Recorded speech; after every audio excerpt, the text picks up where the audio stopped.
Hello, everybody. Good afternoon. Thank you for so many of you. It's great to see so many of you turn out on so near to Thanksgiving, taking a break from cooking the turkey, I imagine, to listen to a distinguished speaker from the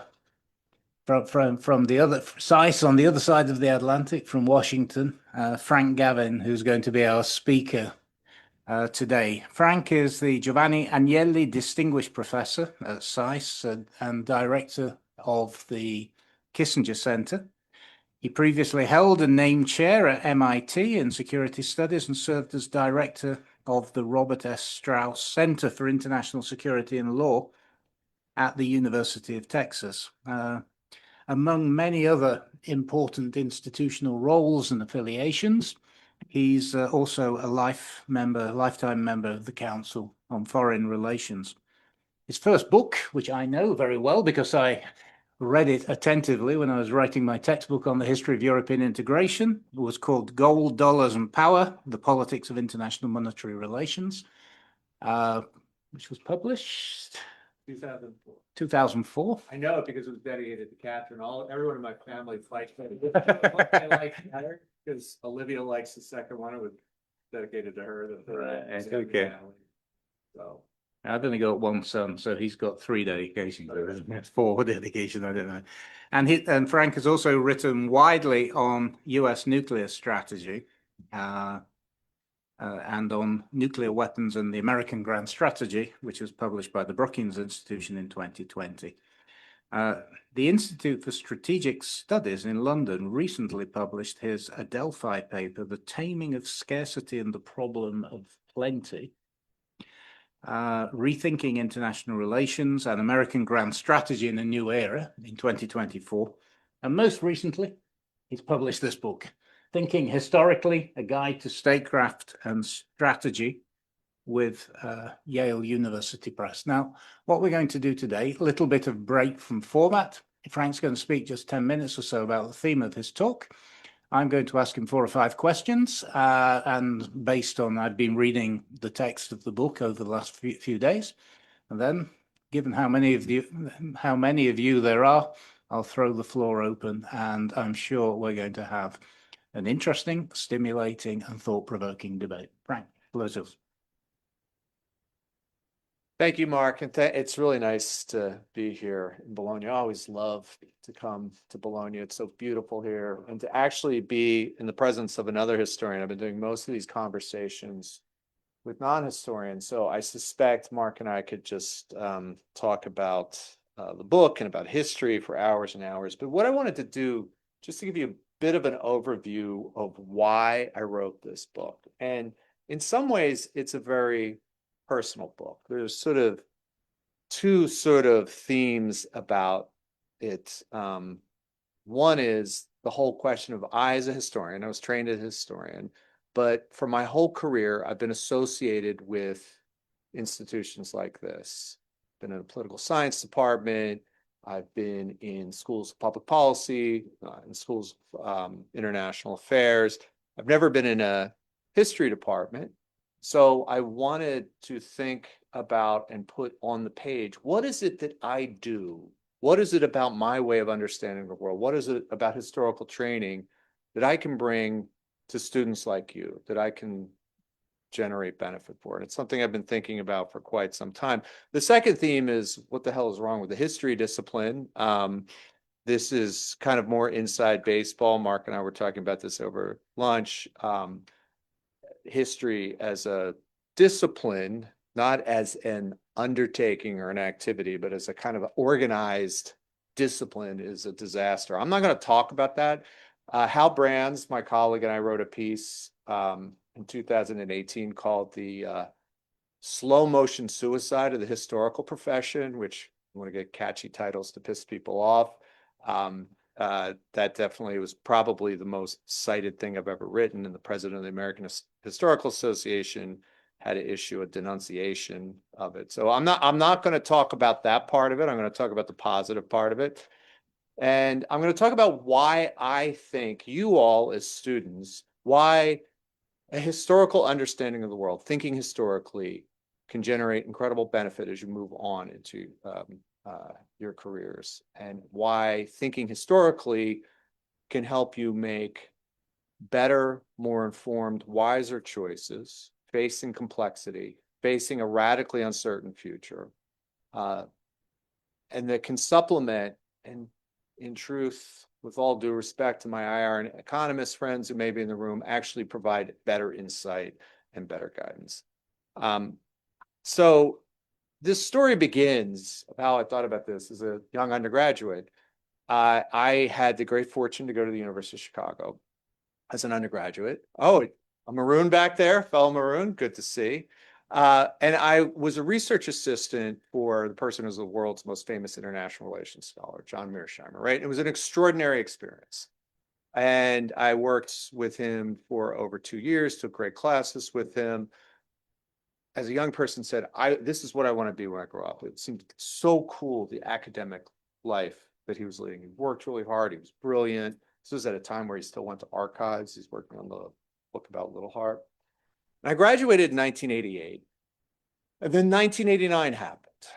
1989, which saw the greatest geopolitical transformation, not just in Europe, with the revolutions within Europe, but globally. Overnight, the world transformed. And as a young person, it became clear to me that almost nothing I had learned in international relations was remotely useful to understand that change. And again, that sounds pretty harsh, but this was from the perspective of a young person who looked into the world, wanted to understand how the world worked. And here it was, the most important event of my life. It's the equivalent of, if you know, again, it's Thanksgiving. They'll often show the Wizard of Oz when it goes from black and white to color. That's like what happened to the world. It went from black and white to color. It was a transformation. I had spent time studying with, the most extraordinary scholar in the field dedicated to thinking about this. And it's not that they didn't predict it. No one predicted it. And historians don't believe you can predict things. But I came away thinking, I can't explain this with the knowledge I had developed from this. And so this led me on this journey to a variety of other places and become a historian. The second key event for me was finishing up my PhD program at the University of Pennsylvania. I was at Harvard on a postdoc, and I was looking to get a job, an academic job. And as one tries to do when you're getting an academic job, because they're few and far between, you will sell yourself as whatever you can. And the University of Texas and the LBJ School of Public Affairs had an ad for presidential historian. I am not a presidential historian, but I figured I would play one, just to sort of get a job. And why they had this position was the LBJ Library, which was right next to the LBJ School, were governed by a foundation. And this foundation was the one who decided whether they would get money or not. And the director of the library and the director of the school would meet with this foundation board twice a year. And the great director of the LBJ Library, Harry Middleton, had convinced Lady Bird Johnson to release President Johnson's secretly recorded White House calls, and it generated a giant sensation. Because here were these calls, you could hear LBJ just talking about the Vietnam War. You could hear him ordering pants. There's a famous tape of him, which is a little bit, not suitable for work, but and this caused a sensation. And what happened was Harry presented this to the foundation board, and they're like, "Oh, this is amazing! Like, this is great." And when turned to the dean of the LBJ school, and like, "What are you doing?" And they were teaching things like local school policy, road management, the kind of important governance and policy stuff, but this really unsexy and not particularly kind of newsworthy. And they said, go out and get somebody who can explain these tapes. So I was essentially hired to do that, which it was false advertising. I didn't end up doing. But when I got to the LBJ school, I thought, what should I teach? And most of my colleagues were public management people. They were policy types. A lot of people went on and worked for state government in Texas, a lot of economists, a few sociologists and political scientists, but I had no idea what to teach. And I taught a course called Policy Development. And the way I decided to teach it was that I would look at two different policies, two different parts of American grand strategy in the post-war period. One that I considered a success, American management of the German question, and one I considered a failure, America's military engagement in Southeast Asia. And the course ended with a focus on the Vietnam War and the decision to escalate Vietnam. And the great thing about it was we were next to the LBJ library, so I would have the students go to the library, take on a role-playing exercise. They could play Dean Russ, George Ball, I would be the president, and they would use the memos and try to see if they could come up with different decisions. And it was a wild success. It was a bunch of fun. And we spent a lot of time saying, like, how did we get into this unmitigated disaster in Vietnam, which seemed to be an important policy thing. Taught it, it was a success. Taught it again in the spring of 2001. And at the end of the semester, when we're done doing the Vietnam exercise, I wrote in my notes, at least we don't have to worry about this again. This was 3 months before the 9/11 attacks in the United States.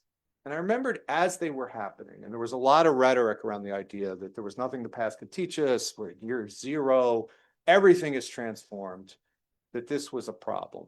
And I thought over time, it's not necessarily if you had staffed the White House with a bunch of historians that the decisions would have been better, but you might have had more deliberations, asked better questions, tested your assumptions. That was the second thing that motivated the book. And then the third thing was having the opportunity to teach at a place like SAIS and run something like the Kissinger Center and actually engage with people who were involved in critical decision making. And it became clear to me when the question was, why wasn't history more present, that it was less of a supply problem, or it was more of a supply problem, not a demand problem. The people who had to make hard choices needed any kind of information, any sort of epistemology, anything that could help them, and that historians weren't providing it. And so the book was motivated by that. And that sort of leads to the second point, which is, why hasn't this been done already?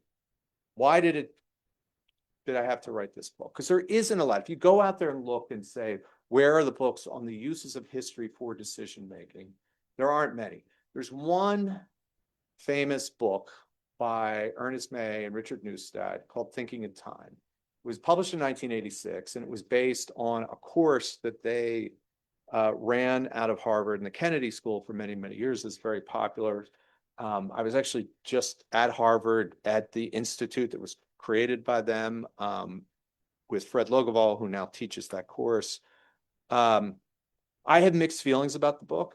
I think what I'm trying to do is a lot different. If you put a gun to my head, and I didn't say this at Harvard because I want to be polite, but it's a great guide for how to navigate a government bureaucracy in the United States. It doesn't actually tell you a lot about how to use history to make better choices.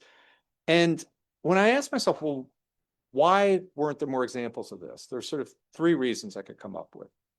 One, everyone believes they think historically. One of the great lines in May and Neustadt is they said, the reason we teach history to policymakers is the same reason you teach sex education to teenagers. You can't tell them not to do it, but they might as well do it more safely and have a little bit of enjoyment out of it, right? So that, and the major point of that is that our brains are wired to tell causal stories about the past, right? We all think we think historically, and we do. We just do it terribly. And Mark, I'm sure you've had this experience where you go to a cocktail party or you go home for the holidays and people say, what is it you do? And you say you're a historian, and they say, oh, I've got an opinion about the origins of the First World War. Or, let me tell you what I think about Trump. Or, let me tell you about this or Brexit, right? No neurosurgeon has this problem when they go home for the holidays. They don't say, I've got some opinions about neurosurgery I'd like to share you, or aircraft design, or whatever it is. But the argument in the book is that thinking historically is a craft that is as difficult, in many ways, more difficult to accomplish than neurosurgery. Again, a lot of people are guessed at that. But so the first thing is to convince people that they may all do it, they do it terribly. The second challenge is that history has an identity crisis. When I was at University of Chicago, I was a political science major. But the way University of Chicago worked was you had 4 different divisions: biological sciences, physical sciences, social sciences, and humanities. And every major was in a college. With one exception, history. You could take it as a humanities, where you could take it in the social sciences. The only difference was if you took it in the social sciences, you took one language in a stats class, and humanities, you took no stats class in two languages. It doesn't know whether it's a humanities or a social science. And what that does is that it puts you, it puts this identity crisis, generates a certain lack of confidence in kind of being out there in the world. It wrestles with all sorts of issues around whether objectivity is possible, about contrasting perspectives people have on events, on ethics in the past.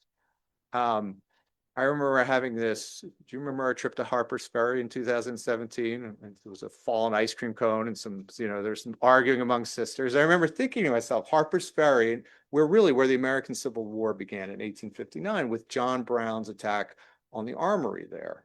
And John Brown in 1859 was considered by everyone, including Frederick Douglass, as a terrorist. We now consider him a hero. We were having a conversation at lunch about Andrew Jackson, who is considered not one of our great presidents, but Arthur Schlesinger and FDR considered him the greatest president, right? These views shift and change, and historians, instead of owning that, it makes them kind of a little less bold against, and that leads to the third point, against our more muscular competing epistemologies, let's say economics or international relations theory, what we have to offer seems less decisive. The way, you think about economics or international relations theory, they have a variety of principles that are admirable in some ways. They believe knowledge is cumulative. They seek parsimony. They seek falsifiability. They think you should be able to generalize over space and time. Historians are skeptical of every one of those ideas. The problem is, what is it that we offer? We say it's contingency, it's circumstance, it's chance, it's context, it's choice. And that sounds kind of wishy-washy. And the way I often think about this is, imagine you had a historian, and let's say an international relations theorist, and they have a half hour with a principal, let's say, the foreign minister of Italy or the minister of defense in the United Kingdom. And the IR theorist person gets up there and says, well, in 14 out of 9 of the 14 times, a rising power has responded to the competitor by fighting a war. So you've got to analyze China through this lens. And the historian's thinking there, like, what is this person doing? They've gotten the Peloponnesian War all wrong. They're not including this case. The history's all bad. They become completely flummoxed, right? So, but we know in that 15-minute meeting, if you're someone who comes in and says, here's what's happening, here's the theory, this is what it should tell you to do, that's very appealing. Even if, especially if, and actually if, it's often wrong. And in fact, Phil Tatlock, the sort of political sociologist, has this great study about international relations theorists making predictions, and darts thrown, monkeys throwing darts at a dartboard get them more right than most IR theorists, but the ones who are wrong more often than anyone else are the hedgehogs, right? So Isaiah Berlin, riffing on Tolstoy, riffing on a Greek philosopher, it said thinkers fall into two different categories. There's the hedgehogs, who believe one big thing explains the world. For all you people in IR theory, this is Mearsheimer, Ken Waltz. And hedgehogs are people who see nuance everywhere. And the hedgehogs, who are the ones who show up on BBC or CNN, the ones who have the pieces in the Financial Times, are wrong far more often than hedgehogs, but we don't hold them accountable. So those were the reasons I thought, well, history has not had a presence. Third, and then I'll finish up really quickly. The third thing that this book tries to do is I try to offer a set of methods for how to understand how to use history. I don't put my own views in here. I do have my own views, and if you want to know what I think about the world, Mark was very generous to mention this, and I have a collection of essays, Wonder and Worry, Contemporary History in an Age of Uncertainty. And I have lots of arguments that I have no problem arguing with people But what I wanted to do in this book is to focus on how what I do, what Mark does, can be better translated into helping decision makers. And by the way, not just decision makers in governance, but I think private sector, non-public, non-governmental organizations. The final thing I would say is that I consider this book the start of a conversation, not the end. In the end of the book, I have a set of methods that finishes up with a historical checklist of questions that all policymakers should ask before making a decision. I expect people to challenge that checklist, add to their checklist, subtract from it. But one of the things I have really come away thinking since I've finished this book is that there's something that historians do that is really especially needed in this moment. I don't know if any of you saw this big study that Microsoft did about what careers were going to be most threatened by artificial intelligence. And historians were number 2, right? Which is nuts. It's a total misunderstanding of what it is thinking historically is. And I am constantly around these debates about artificial intelligence and how it's going to sort of reinvent the world. I'm a skeptic from a number of perspectives. But when I think to myself why it is you would want a historian in that room to discuss it, first of all, people say, this technology is new, we've never seen anything like it. And the first thing I turn around, we've had general purpose technologies transforming society all the time. There is no way that no matter what artificial intelligence does, it's going to be more important than electrification, right? Imagine walking around in Bologna, in London, in Paris, in Caracas, in Osaka in 1880.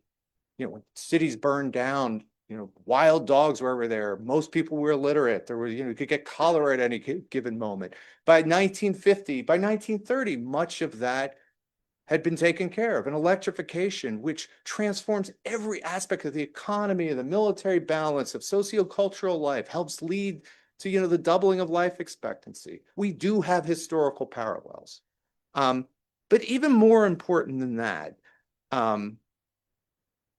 artificial intelligence, like a lot of what happens in more muscular social sciences, is a giant correlation machine. It doesn't tell us why things happen. It doesn't explain causality. That's what historians do.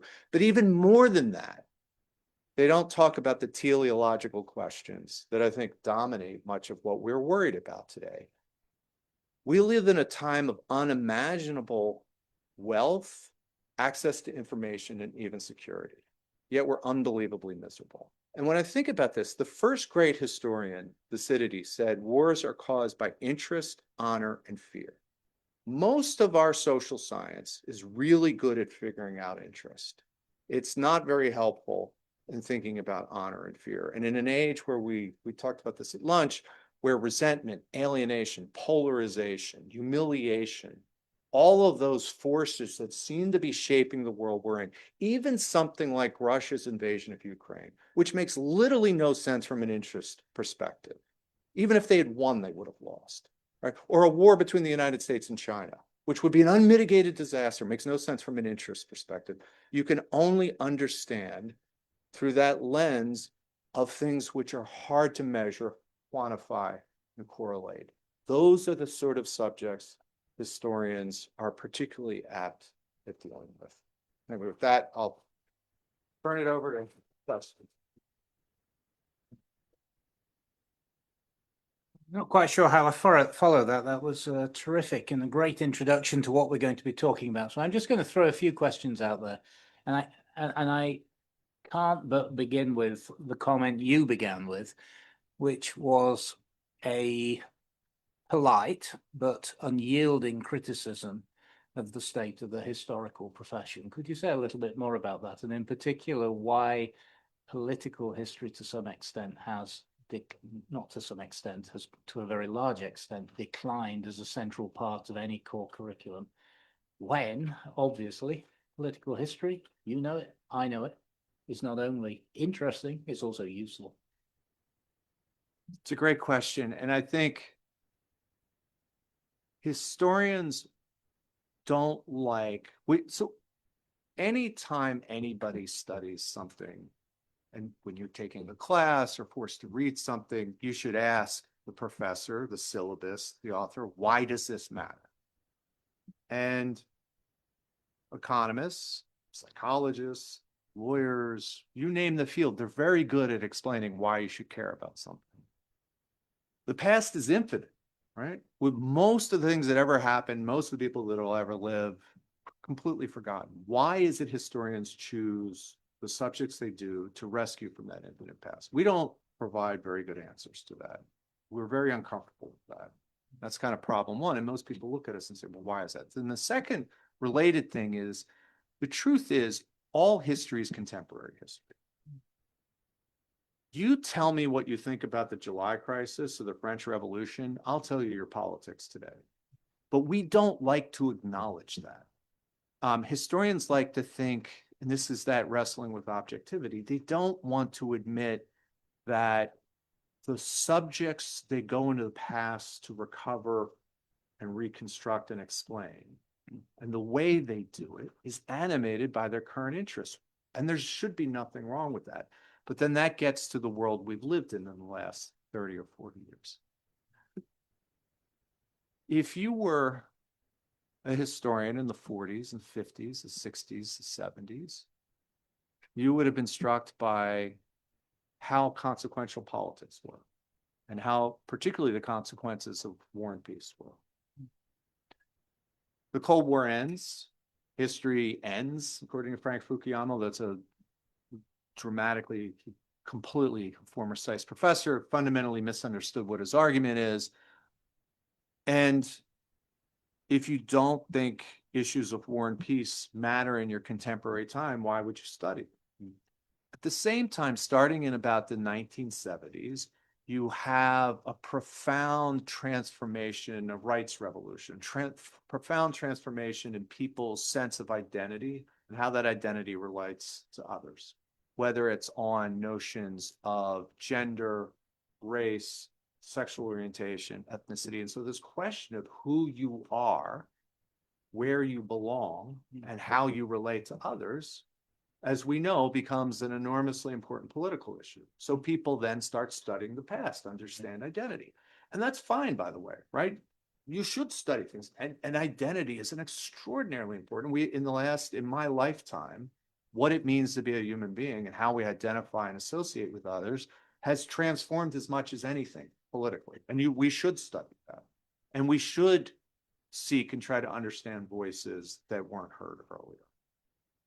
But politics never went away. And now that it has come back, historians have found themselves sort of disarmed, so to speak. They have not been studying it. They certainly haven't been thinking about great power politics. The final thing I would say on that is that we were talking earlier about a terrific book by Peter Newvik called This Noble Dream. And it's about how the history discipline in the United States pulled itself, kind of ripped itself to shreds as a result of the politics of the Vietnam War. And the study of war and peace became politicized.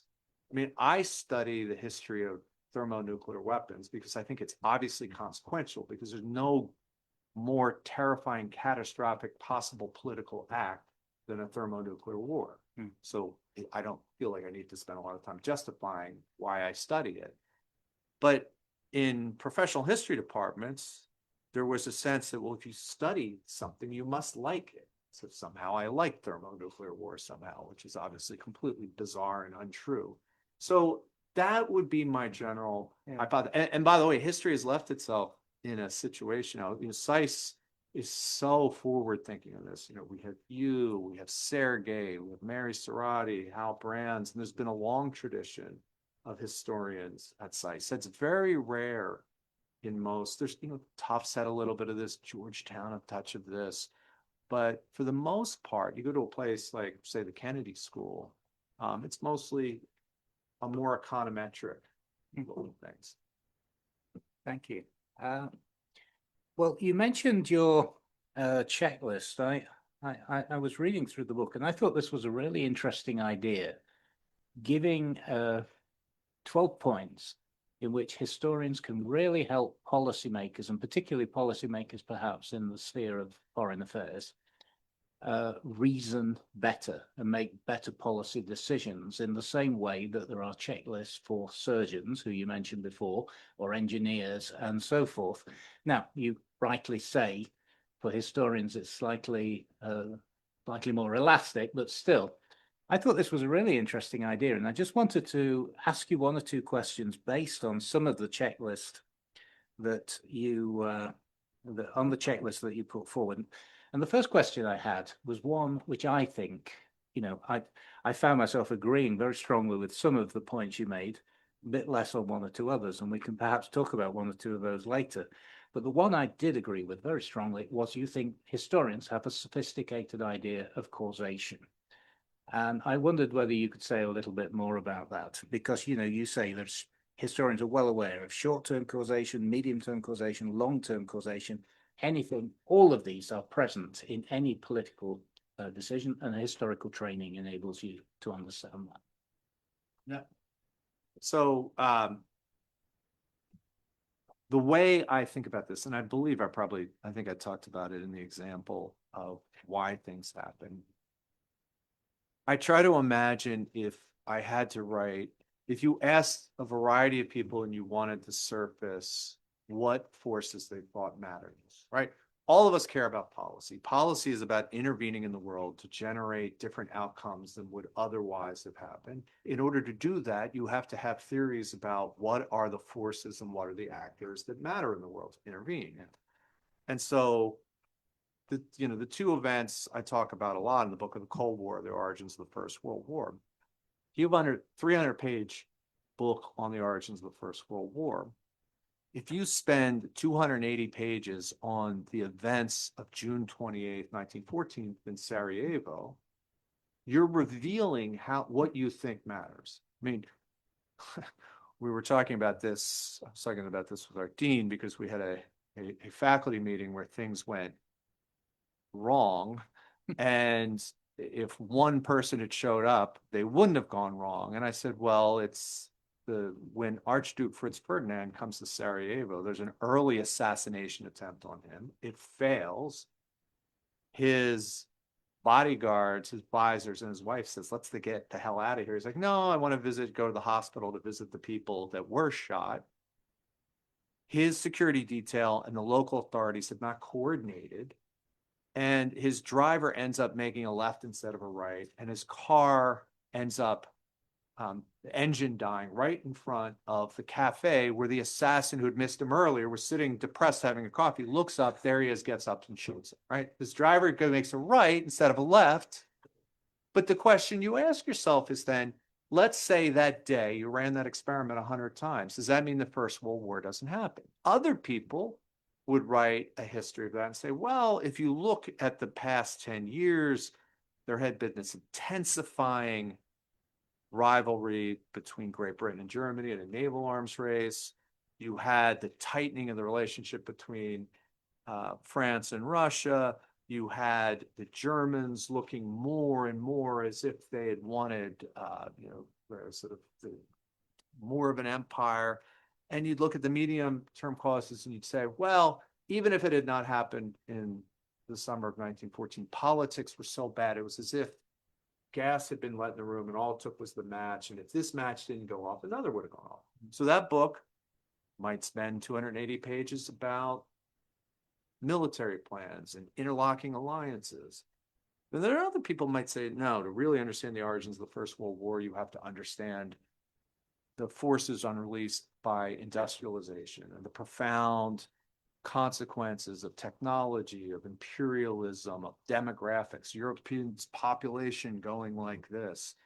And politics was sort of a side note. And so you're forced, when you're a historian, to think, if I want to prevent World War I, which of those three books is going to be my guidebook? The other example that's fun to think about this, spend a lot of time in the book looking at different theories of the origins of the Cold War. In the summer of 1944, Franklin Roosevelt realized he had a problem. His vice president, he didn't like, Henry Wallace. And he also thought that given the trends in the country moving to the right, Henry Wallace was very much a man of the left. He was someone who made it a priority to say we should cooperate with Russia. FDR also hated confrontation. So instead of telling him he wasn't the vice president, he sends him on a round-the-trip tour. Wallace is traveling around the world thinking that he's the vice president. Harry Truman goes to the convention thinking he's the vice president. It was a time when presidents didn't even go to the convention. The presidential convention is going on and no one knows who the vice president is. You could totally imagine a circumstance where FDR chickened out. Wallace said, "Am I the vice president? I'm back from this crazy trip you sent me on." And Roosevelt, of course, was dead less than a year later. And how do you feel about the Cold War? If you believe that who was president mattered, you would say Henry Wallace would have made a huge difference. If you're someone who says, actually, who was president didn't really matter. There were such deep structural forces. You've got these two ideological geopolitical foes. You've got a power vacuum in the heart of Europe and East Asia. It didn't matter who was going to be leader. There were going to be problems. By wrestling with those things, you then are able to say, all right, in our current world, when I think about dealing with China, how much does it matter that China is rising regardless of who the leader is, or the fact it's this particular leader Xi, and what his background is and what his interests are? And so that's what I mean about how we wrestle with causality. Yeah, no, I think that's very interesting. And in fact, reading your book, it is, I think, very clear that you do want to reserve a significant part of our job as historians, and I agree with you completely, to the agency of individual political actors. I mean, you can't get away from this. In my book on Italy Reborn, page 400, I have a long paragraph in which I give all the crucial decisions that De Gasperi was responsible for, things that would not have happened had De Gasperi not taken a particular political position. It's Alcide De Gasperi, post-war leader of Italy. Now, had even one of those decisions gone the other way, I have grave doubts about whether Italy would have become a democracy after the war. And it brings out the importance of people taking decisions and getting them right. I also remember on this topic that you're talking about, I once gave a talk at Binghamton, which, if you don't know it, is the home of this big social history center in which they deal. And I gave a talk completely unbeknown on de Gaulle's foreign policy, which I made some good points about de Gaulle's foreign policy. And they looked at me and said, "We deal in centuries, not in days." No. So just to come back to that point, political decision making, the study of political decision making, is one of the things that we historians do, and the actual politicians can learn from. Yes, although I'm going to flip the argument a little bit in that the other thing that I think historians do remind them of, there is some benefit to an analysis perspective on some things, right? We live in a world right now where if you were to ask me what is the most important variable shaping outcomes we care about, it's demographics, right? We talked about this early, or the fact that the world has decided to stop having babies seems fairly consequential, and most of our policies have been failures in reverse of that. And that's the kind of thing I have in this book, the Wonder and Worry. I was talking about identity earlier. I talked about how I have this essay called California Dreaming, and it's about how human beings were one thing in 1969, and a variety of things happened in California. Go to Napa Valley, go to Hollywood, go to Harvey Milk in San Francisco, Star Wars, Apple Computer, pornography in San Fernando Valley, Long Beach with its container revolution. And there's a transformation that happens in other places as well, but it's this rights revolution that fundamentally alters how people think of themselves. And I often, when I want to rile up my Cold War policy friends, I'll say, when do you think the Cold War ended? And I'll have different arguments. I have arguments about it in the book. I'll say, this is when I think it ended. And it's 1984 during the halftime of the Super Bowl, when the famous Apple computer ad was played. And if you've never seen it, you should just Google Super Bowl ad 1980. It's one of the most famous ads ever. And if you haven't seen it, on the back screen is this Orwellian character just sort of droning on in black and white. And there's a bunch of like drones, the audience kind of repeating back. And it's very much the 1984 thing. And a woman comes in colorfully dressed, spiked blonde hair, totally athletic, swings a giant sort of axe, blows up the screen, and Macintosh says 1984 will not be 1984. And I'm thinking, oh, I'm sitting in Moscow, we're done. Like, we can't beat that. And it's got aspects, not just the technology, which was spirit, culture. Because if you're 18, like, I want to be that woman swinging that thing. We can't compete with that. So I do think one of the other things historians can do is our policymaker friends often think policy is everything. It's consequential. It matters enormously. But it happens within the context of a larger world where there are tectonic forces that are shaping the environment they make decisions in. Yeah. And so what we do as historians is, unlike maybe other disciplines, we embed those political decisions in a larger context, a larger historical context, right? And so you can study political decisions today, but understanding, let's say you want to understand politics today. You want to understand demographics. You want to understand the fact that for the first time in polling history, controlling for education and income, men and women globally vote differently, right? Whether it's South Korea, Germany, it's not just a Trump phenomenon, right? Like in 1932, 1933, more women voted for Hitler than men by tiny margins. Men and women basically voted the same. They vote differently now.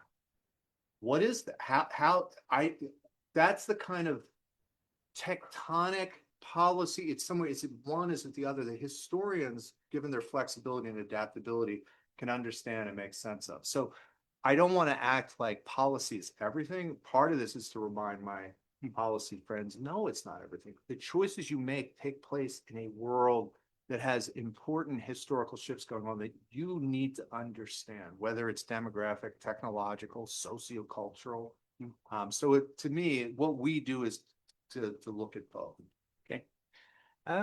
I thought in your checklist, I thought point number 6, why does this matter, was really interesting, because point number 6 in this checklist basically deals with the significance of events, decisions, and policies. And you make the really interesting argument of something that's true. The advantage that historians can enable you to see that what seems important in any given moment may 20 years hence seem less important than other events at the time. This may seem like an obvious point, but it's not. And you give the example, for example, in the 60s and 70s, the domination of Vietnam of the American policy scene. But in fact, you make the argument that America's changes to America's Middle Eastern policy, in hindsight, were at least as great, if not greater, long-term significance. And you say that the historian's skill at recognizing chronological proportionality, you call it, can help policymakers make decisions. But I've got a question there. Aren't we always going to give priority to what is costing us most blood and treasure here and now? And I actually have an example of that. It's an example I always give with my students when I'm teaching European integration. When the British government discussed the Schuman Plan for the first time, it was item number 4 on the cabinet agenda. The first 3 items were all concerned with various insurrections around the empire. No? And yet, in hindsight, European integration was going to matter a great deal more to Britain than what happened in Malaysia. Yeah, no, you're right. And I think the point is to just put a little bookmark to ask about what the longer term consequences. I try to imagine, 100 years from now, let's say inshallah, I have great-grandchildren. I'm long gone, great-great-grandchildren. And they're all living underground because it's 180 degrees outside. And they wonder, why the hell was everyone in 2025 obsessed with a small strip of land in Gaza and the Donbass? Right? Or the Taiwan Straits. Why were they focusing 98% of their policy energy when we're all living underground in some kind of, because the climate crisis has. And I think it's a way of reminding people. I have an essay in here about my thoughts about why everyone should stop obsessing about the Middle East and how it drives me absolutely crazy. But when I was looking, when you mentioned the Middle East 67 war, the other thing that there were two events that had greater consequences for human beings produced at the same time. It would not make the front page of the New York Times. One was the Nuclear Non-Proliferation Treaty, which was being negotiated at the same time. And occasionally, when it was finally signed, it would be on the front page. But when you think about, here we are almost 60 years later, if you had told anyone at that time, the number of nuclear weapon states would be in the single digits, the total number of nuclear weapons would have fallen, nuclear weapons wouldn't have been used, they would have said, that's a miracle. That's amazing. That's the most successful thing ever. And so that was more important. But an even better example to me is, and I got this from some amazing research, our colleague Erez Manella did.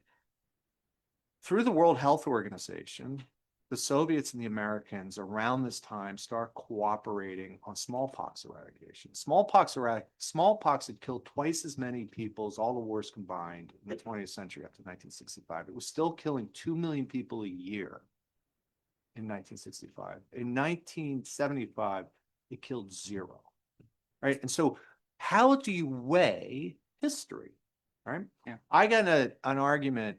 So I've got this good friend, Phil Zelikow, who I was at a conference with him, and he was arguing the classic thing that is always argued in DC. And in fact, I noticed Engelsberg Ideas had a piece on it yesterday, the whole axis of adversaries, that somehow Pyongyang, Tehran, Beijing, and Moscow are all in cahoots, and they're all calling each other, and it's much worse than the 1930s. I mean, I think this is a facile comparison, and I think it's wrong. And Phil, who's a very smart guy and a historian, he was laying this out. And I said, the thing that Phil Zelikow is most famous for is he was the author of the 9/11 Commission. And the 9/11 Commission report, because I'd worked with him back then, he brought historians on, he studied when commissions worked, when they didn't, became a bestseller, #1 New York Times bestseller, beautifully written, and it transformed American grand strategy and domestic policy as a result of a tragic and terrible event that killed 3,000 Americans. I think a lot of the things that were decided there were wrong and problematic, but there's no doubting its influence. Phil wrote a commission report on the COVID-19 crisis, which is beautifully written, was funded by all sorts of really impressive foundations, involved input from medical, public health, and policy experts from around the world. No one has read it. No one's even know who wrote it. And COVID killed 1.5 million Americans and more than 20 million. I said to him, I said, look, 9/11 was a tragedy, but you're like, I care about policy. I don't want, either of my children being killed unnecessarily. I don't want an airplane flying into the building they're in, and I don't want them to die of a novel pathogen. But doing probabilities, the latter is far more likely. Yet we don't spend any time talking about it. And that is a puzzle, right? We don't talk about COVID and the fact that it killed 20 million people. And in the commission report, it made it clear it's coming back. There are things we could have done to make it better.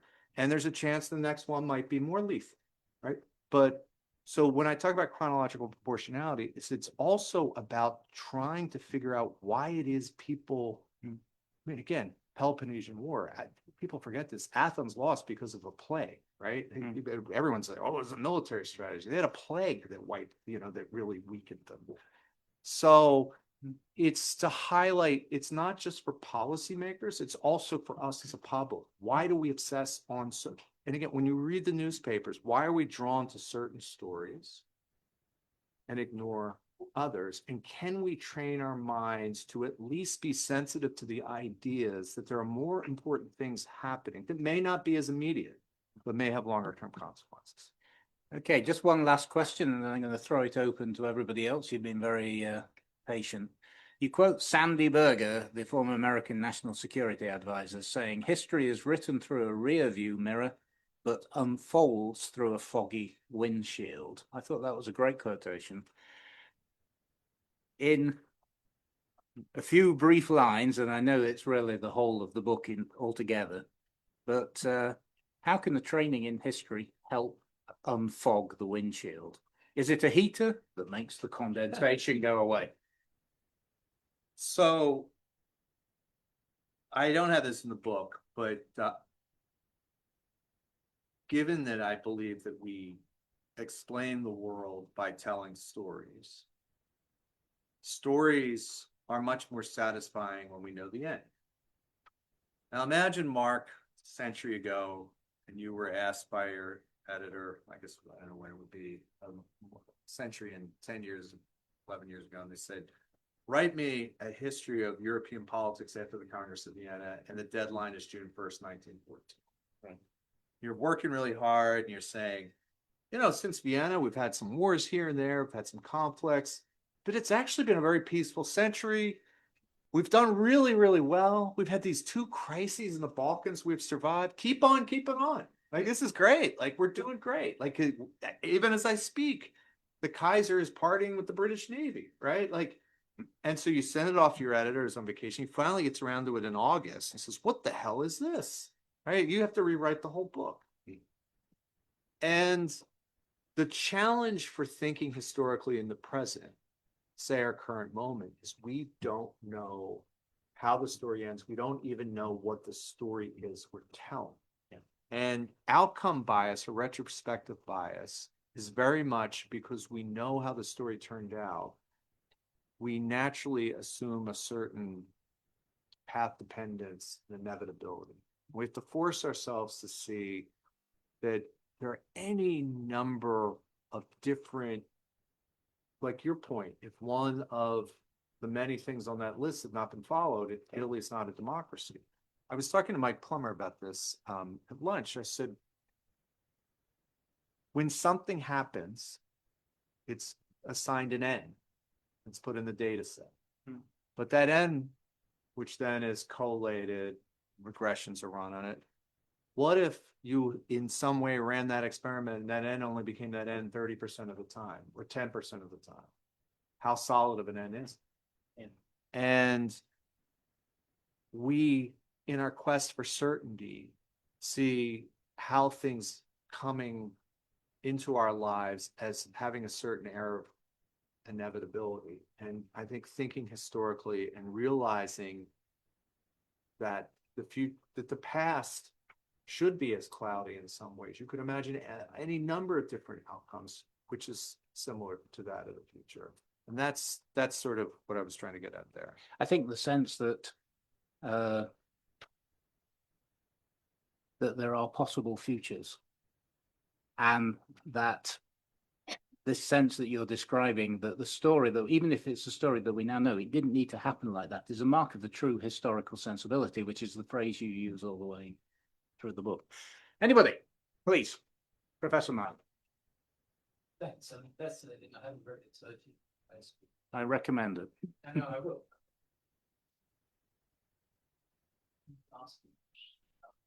Telling a story about the state of art in this, but aren't you really telling a story about the state of art in American science and international relations? Because the dialogue between history and politics is both history and politics 101 in the British tradition. You look at the international history department at MSc, you look at Oxford, it's inseparable. And the question is not whether history can teach, of course it can. The question is about the translation. How do you do it? And if you look at analogies of war, the book that you informed Tom for, which I said I did my PhD in Harvard, but with my thinking, my discipline didn't accept me. I had to flee to another country where it's quite natural that history and policy makers talk to one another. And we in Oxford had the Duncan Snyder shop when we appointed him, and he told us what international relations is in a very Chicago type of understanding. And he was not willing to engage with the fact of international relations by nature as a dialogue between many disciplines, and history is a core discipline in that conversation. Margaret Thatcher wanted to know what Gorbachev can and can't do. She obviously called on all the historians and not on political scientists with grand hedgehog assumptions, but trying to situate that. So for me, is how to translate historical analogies and historical experiences for policy, just to make it more relevant by finding the right analogies and translating the question. Yeah. I'd be interested in your view when you read the book, because it That's a stuff. yeah, it does more than that. It's not just about American political science, because it's written as much for historians who I think. So let's take the Margaret Thatcher Chequers experience, where she has 6 historians. Timothy Garton-Ash wrote about it from your books. I talk in the book about how history can be weaponized or misused. There are probably no two leaders use history more than Xi and Putin, right? Probably no American president read more history books than George W. Bush. This gets to the thinking historically. Everyone thinks they do. And part of the plea in here is to critique historians for not actually being more explicit about what it is they are doing and how they, and I will acknowledge, certainly in Great Britain in the post-war period, there were some great debates between the Isaiah Berlins and Trevor Ropers and George Barraclough and E.H. Carr on issues of causation and agency, which was very healthy and which I don't think actually really exist anywhere, including Great Britain now, at least for quite some time. But I do think there has always been this ambivalent relationship that historians in particular have towards power, because history has often been a state building enterprise. And as history developed as a discipline and became concerned about being seen as too much in the thralls of the state, I think this is true anywhere. And you don't want to become seen as a court historian. So, on the thing I would say on the analogies point, because there's a lot of this in May and Newstead, and I like analogies of war, but one of the things I do in this book is talk about historians recognize a lot of times when people say use history to challenge analogies today. This is not Munich, or today, this is not the Cold War II. What I say, when you really think historically clearly, the object of that analogy, let's say Munich, or let's say July 1914, there's a lot of disagreement on that. There's not one lesson. The point is not to derive a lesson. It's a way of thinking and understanding the world. Something that's seen as a weakness among historians, constantly going back to the same subject over and over and over again. So I remember this, the whole reason I ended up buying a Kindle, remember this, our trip across country, because I had to review a bunch of books on the origins of the First World War in 2014. I'm like, I can't bring all these books on a train. So I got a Kindle and read Margaret Macmillan's book and Christopher Clark's book and Max Hastings' book and Sean McMeekin's book. And I think it's a virtue of historical thinking that there is no general agreement, right? Because there is no solving for X in policy. And so Margaret Thatcher brings a bunch of historians together. I'm, skeptical of that activity to begin with, what she's trying to do there, right? Because I think she's got an idea in her mind. If a fancy historian, she picks one of the 6, so I'd be interested after you read the book I think it's a lot different than what you're suggesting. Anybody else, please? Over here.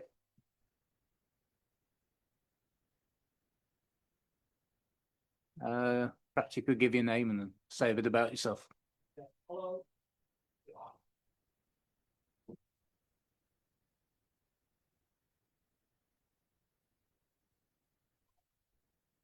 I can hear you.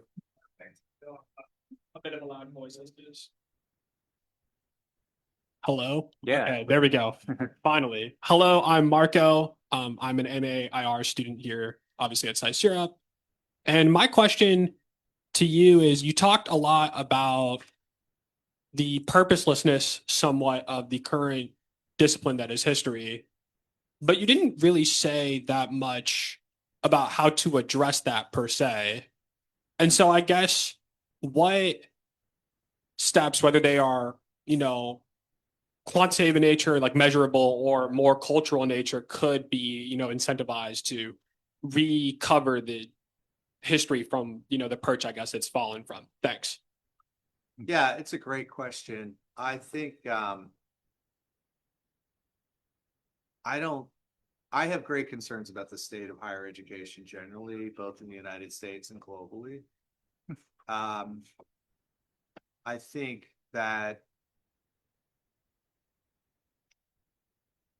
in terms of the specifics of the discipline of history and studying history, I guess it's in the postscript or final chapter, I talk about how if what I'm saying is correct, that history and thinking historically can be useful in decision making, not just in policy, not just say in the private sector, but as we were talking, you're a medical doctor, right? Like you're making historical explanations when you give a diagnosis. And the diagnosis you would give in the 1920s when the curriculum was based on anatomy would be one thing. Several decades later, when integrative medicine comes more part, a few decades after that, when you have genetics, a few decades after that, when you understand the importance of the environment, how you construct a diet. When a doctor gives you a diagnosis, they're telling you a causal story, which is history. And so if I'm right about that, then I think that way of thinking should be part of any and all professional educations. And if the discipline of history, which is mostly located in the humanities, which is having its own set of crises, why shouldn't scholars of how to do this, thinking about the past and how it applies to the present and future, why should they be in history departments? SAIS has the greatest concentration of political historians pretty much out there between Mark, Sergey, Mary Serrati, Al Brands. I would love to see us train PhD students who would learn how to do the various historical methods you would get in a history department, while also being attentive to the issues and interests and concerns of people who make decisions and make consequential choices. Because, by the way, when you get a PhD in history, there is no real methodology. It's the exact opposite of going to a political science or an econ department where you take 2 or 3 years of lots of methods classes, lots of stats. And by the way, if AI is going to replace anything, it's that, right? You're not going to need to take stats 30 years from now, or econometrics, right? That's what AI can do. What AI won't be able to do is generate smart questions about the past, particularly questions on issues where measuring things is elusive and where issues of perspective matter quite a bit, and time horizons. So I would love to see a movement where the kind of historical training I'm talking about takes place in law schools, business schools. We obviously have it here at SAIS, but that's kind of rare among schools of international affairs, even medical schools. And if that were to happen, I mean, the one great thing that a place like LSE has, I remember Steve Cocken telling me this, if you look, you have international history departments, regular history departments, economic history departments, and there's some competition. No one has a monopoly on defining what history is. You have this a little bit in econ in the United States, where at a place like University of Chicago, there's economics at the economics department, the policy school, in the business school. So I think it's a great question. There's a simple, easier solution and a more radical solution. A more radical solution, which I've become drawn in, is like, I have a lot more time to think about this, is to create a new discipline. And I don't know, Steve Cocken likes to call it consequential history, which is very dismissive and disrespectful to other forms of history, which I don't think is particularly helpful. But let's say history of statecraft and strategy, whatever you want to call it, history of politics, statecraft and strategy. I think I would reorganize how we teach, research, and train people, and put them in a different group. Incidentally, the safest profession from AI is dredger captains. So I hope you are all. I hope you don't get seasick. At the back. No, sorry, Roger. That was loud. This is Robert Thomas, MAIR. I'm curious when it comes to teaching history to policymakers, business professionals, and others, how would you approach the balance between breadth and depth in historical topics to cover? Because I'm particularly curious about this in the context of the frequency with which we see people who have a single go-to historical analogy that they use to analyze every single problem and the superficial conclusions that that tends to lead to. So in terms of that breadth versus depth split, how can we make sure that people have a sufficiently rich and robust knowledge of the content of history so that they're not falling into that particular trap? Can I just say that that was the question I was going to ask you if we had talked about the last chapter. I think it's relevant. It's a really good question. And the answer I'm going to give you is very much shaped by my interactions with Henry Kissinger while he was alive. If you spend any time in China, Kissinger is beloved. And there's a lot of cynical explanations people give to it. I came to the conclusion that what Henry did when he went to Beijing for the first time and then many times after was when he met with Zhou Enlai and when he met with his interlocutors, he asked them questions. He said, how do you see the world? What are you afraid of? What do you want? How do you perceive us? And there's our dean, Jim Steinberg, wrote a terrific piece for a journal I'm involved with, the Texas National Security Review, which was about competing visions of how history unfolds throughout East Asia. So if you're in Beijing, and you're trained as a diplomat, your view of how the past led you to where you are and where you think it is going is different than if you were trained in Tokyo, which is different than Hanoi, and so on and so forth. And the first thing is to recognize that different peoples at different times have different views of history is right off the bat going to make you a more effective diplomat. I always ask my students, in fact, I'll do it here. How many people know what the May 4th movement is? Just one. Why, and why do you know? So if we had, would you agree with me if that question was asked in Nanjing that everyone would raise their hand? Yeah. So the May 4th movement, there's not a Chinese student who grew up in China that does not know the importance of May 4th, 1919, that shapes their world. Because it was the disappointment after Versailles and the belief that China had been sold out by German provinces being turned over to Japan. Ironically, the Japanese were equally upset about what happened at Versailles. So it was a disaster all the way around. It is inconceivable to me that you could have a fruitful negotiation and discussion with a Chinese interlocutor without knowing what the May 4th movement was.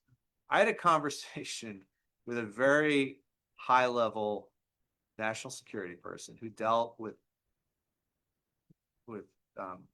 China all the time. And I was telling him the story about how in 1937, Chiang Kai-shek, maybe it's 1938, blew up a dam in order to defeat Japanese forces, and in the process ended up killing about anywhere between 500,000 to 1 million Chinese citizens. And this person turned to me and said, that never happened. And I thought to myself, how could you understand China without, because what are the two things you take from the story? I don't know anything about, I'm not an expert in Chinese history, but two things come out of me in that story. One, even a cursory knowledge of Chinese history is, you see it is marked by catastrophes like flood, famine, revolt, revolution, war, and invasion. That is one of the key themes. And so there's a premium put on political stability. Two, China will go to great lengths not to have outsiders tell them what to do. Now, these are not profound historical insights, but if you were negotiating with China, you might not go with them with, if you had a, say, Yale law degree and told them, well, this is what international law says should be done, and they, you know, they blank out and don't listen to you, you might understand why. Or why, say, Barry Goldwater's vision of Arizona and the libertarian paradise is not necessarily something that's going to be particularly appealing to someone. And so it's a very, it's a question of recognizing, in a way, when you get an economics training, things should be the same no matter where the indifference curve is placed or when it is placed. But history tells you that in terms of what shapes people's values, interests, politics, it's deeply informed by their history. Even if you don't know that, knowing that that is true, which is not how Americans train their diplomats, it doesn't mean you have to agree with what your interlocutor says, but knowing that China has a different view of how the world works than you do, a different notion of how history unfolds, a different sense of what the dangers in the world are and what the opportunities are, generates incredible advantages, right? I don't have to agree with anything Putin says, but I damn well better understand and take serious his belief of why history has led him to this moment to do these things that I don't like. So that's more of a breadth question. I would love everyone to be trained deeply in whatever issue they're doing. And if you do become a diplomat, it's a good idea to learn the language and history and culture of wherever you're being. But the bigger question is, history teaches you to ask different, I would argue, more effective kind of questions as a diplomat or a policymaker. Thank you. Anybody else? Please, we've got time for 2 more questions. Come on, guys. Nick. Thank you. My name is Nico, and I'm an MAIR student. In relation to one of the earlier questions you were asked about how can sort of history improve itself, you talked a little bit about, I guess, how the academic institutions can handle that better. But I guess, what advice would you give to current students, whether just we're writing a paper for a history class or working on a research project, to sort of imbue this sort of style of thinking and be more intentional about drawing lessons from the history we get to learn while we're here? Thank you. He's writing a paper for me at the moment. Well, listen to whatever Professor Gilbert has to say. You will not be. I look. I talk about it more in this book. There's nothing that drives me crazier than the cranky old professor who complains about young people today and students, because I actually think students today, you all are infinitely smarter, more interesting, qualified. And I also think you can sniff out BS. And I think a lot of the way we've organized how we teach and research knowledge in the academy, while it has great benefits, combination of specialization, professionalization, and let's call it the social science revolution, has generated certain pathologies that I think a lot of young people say, you know, it's like, you know, all the economics classes you're taking. I think all of our colleagues, I was talking to Mike about this, and all of our economists in DC, and the one thing we all know from a policy perspective is that tariffs make no sense. Like, it's like, smoking's bad for you, tariffs make no sense. This is not hard, right? You don't need a PhD to know that tariffs are dumb from a policy perspective. But a historical perspective would say, all right, well, that's only one slice on the question. What is it that is animating this political desire to do this? Why are characters that are talking about economic policies that you learn in your classes and we all learn in our classes are subop, are willing to do them? And economics will try to make stuff up like market failures, but market failures is just a big euphemism for like, we don't know.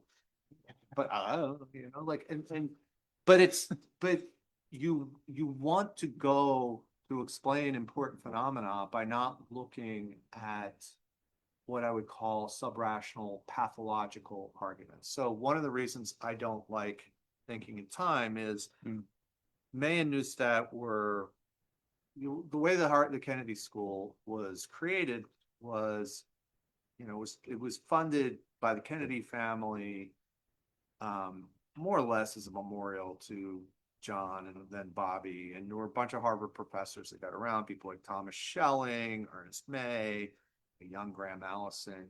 And they more or less invented the school of bureaucratic politics. And bureaucratic politics, there was some precedents in some of the work Andy Marshall did at Rand, some other people. But more or less, if you take a historical perspective, you say, what's going on here? You've got a bunch of professors who served in Washington. Vietnam happens. It couldn't be their fault. It couldn't be their hero John F. Kennedy's fault. So somewhere in the bureaucracy, a bunch of mid-level bureaucrats must have subverted the will and the desires of the smart people in the president and create these suboptimal solutions, right? It was very psychologically healing for them to say that. Like, which is fine if it's the politics of where a post office in Indiana is, but it makes no sense whatsoever on questions of war and peace. You want to understand French foreign policy and serious decisions of state, you have to understand what Macron is thinking and what his advisors tell him and how he makes decisions. It's not some mid-level Ministry of Foreign Affairs official. And what that kind of, when you hear explanations like that, historical perspective should also cause you to say when you read something, why should I believe this? And what is the history of the particular person offering this view? Why do they believe it? What is their history? What is their context? And you can go too far with this. Historians historicize everything, including the study of history. But we are so immersed in a world where our training here and elsewhere is very much based on social sciences that try to mirror the natural and physical sciences that see this Archimedean point where we can understand phenomena that can be replicated, that can be observed, that can be assessed and analyzed and are true, whether it's happening in Ghana in the 17th century, Venezuela in the 19th century, or here today. And we're in a political world where it's so obvious that's not the case. And so I think that's the kind of thing when you encounter texts, professors, arguments, even from people like me, say, well, what is the history behind that type of argument?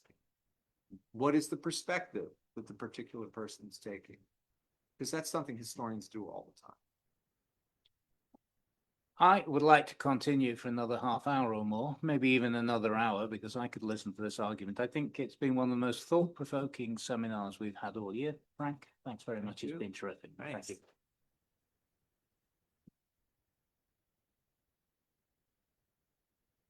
Well, Come and chat. Say hello. Yeah, I'll hang out.